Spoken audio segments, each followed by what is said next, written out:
Hey, Dyke here on the south side of Mount Baker in the Cascades in northwestern Washington.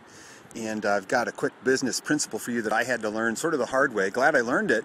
It took a while though. And what I'd like to do is see if we can't shorten your learning curve here around this particular concept. But first, let me show you where I am. And let me show you the geologic feature I'm standing on.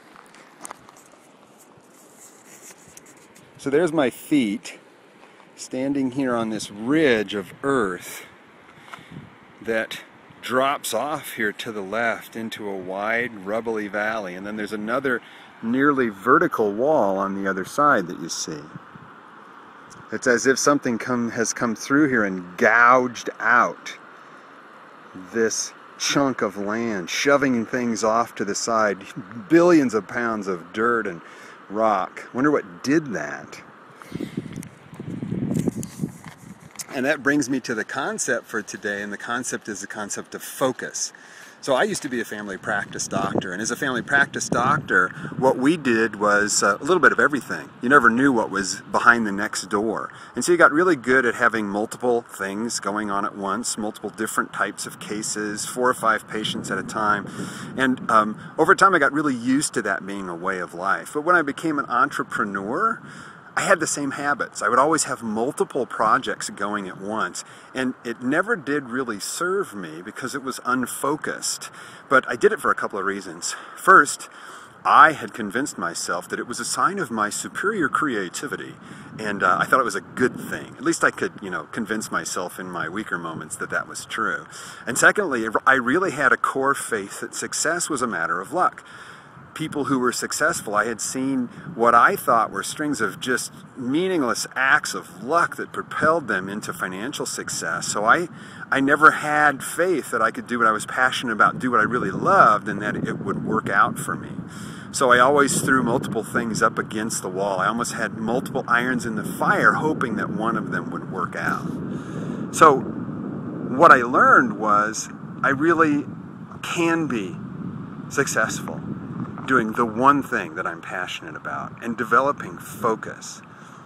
And when I do develop that focus, I notice that not only do things move for me, but people show up that can help me along my way. Things start to happen. And I know that the same will be true for you when you find that focus in your business, your life, your career. So let's go back to this geologic feature. Let me show you how that ties in with focus. So here we are looking back down at this gouged out feature on the surface of the planet here, and as I go up you can see Mount Baker here with the glaciers on its south side. Believe me, the ones on its north side are a lot bigger.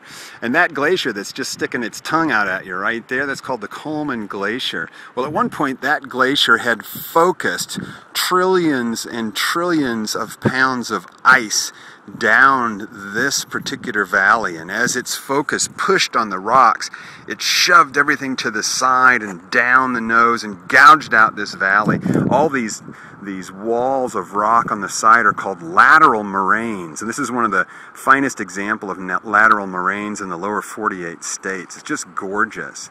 But look at this, the focus of all that ice in one direction down the mountain. It was able to literally move mountains. So where are you focused and where are you unfocused? And when you attain the focus you're capable of, what mountains can you move? Examine focus as you go through this week and notice where you're scattered and where you're in a straight line. Notice where your results come, how they're different when you're focused and when you're not. Notice how many irons you have in the fire, and think about using the Q step of the QIC process to perhaps get rid of a couple. And when you become aware of unfocus, take a breath, refocus. So that's it for today.